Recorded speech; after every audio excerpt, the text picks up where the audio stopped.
नमस्कार दोस्तों। Warren Buffett, जिन्हें महान इन्वेस्टर के तौर पे जाना जाता है, जिनके लॉन्ग टर्म इन्वेस्टमेंट अप्रोच से उनकी नेट वर्थ आज $100 बिलियन से भी ज़्यादा है और अपने शेयर होल्डर्स को एक रेगुलर रिटर्न्स दे चुके हैं।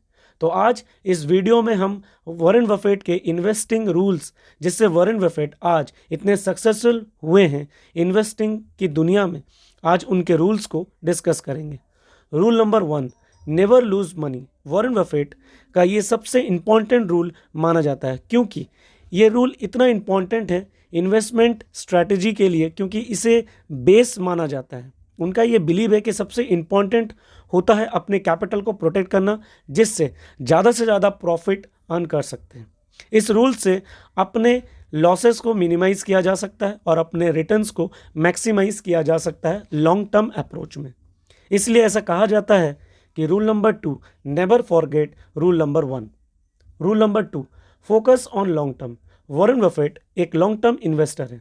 उनका ये बिलीव है कि किसी भी कंपनी में सबसे इम्पॉर्टेंट टर्म होता है फ्यूचर ग्रोथ। वॉरेन बफेट का ये मानना है कि हमें उस कंपनी में इन्वेस्ट करना चाहिए जिसमें कम्पिटिटिव एडवांटेज हो, स्ट्रॉन्ग मैनेजमेंट हो और पास्ट हिस्ट्री ऑफ ग्रोथ अच्छा हो, जिसे होल्ड करके लॉन्ग टर्म इन्वेस्टमेंट करके पावर ऑफ कंपाउंडिंग का एडवांटेजेस मिल सके।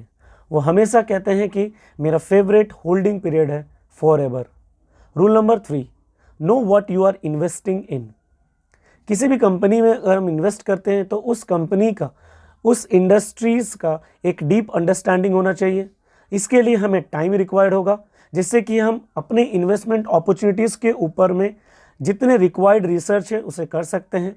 उस रिसर्च में हम कंपनी का फाइनेंशियल, उस कंपनी का कम्पिटिटिव एडवांटेजेस, किस ऑब्जेक्टिव से मैनेजमेंट टीम वर्क कर रही है, जिससे कि हम एक अच्छा इन्वेस्टमेंट डिसीजन ले सकते हैं, जिससे कि हमारा रिस्क को मिनिमाइज़ किया जा सकता है। 3 बेसिक रूल्स को अगर हम अप्लाई करते हैं इन्वेस्टिंग में, तो इन्वेस्टिंग की दुनिया में हम भी सक्सेसफुल बन सकते हैं। तो आज के इस वीडियो में बस इतना ही। मिलते हैं हमारे नेक्स्ट वीडियो में, तब तक के लिए धन्यवाद।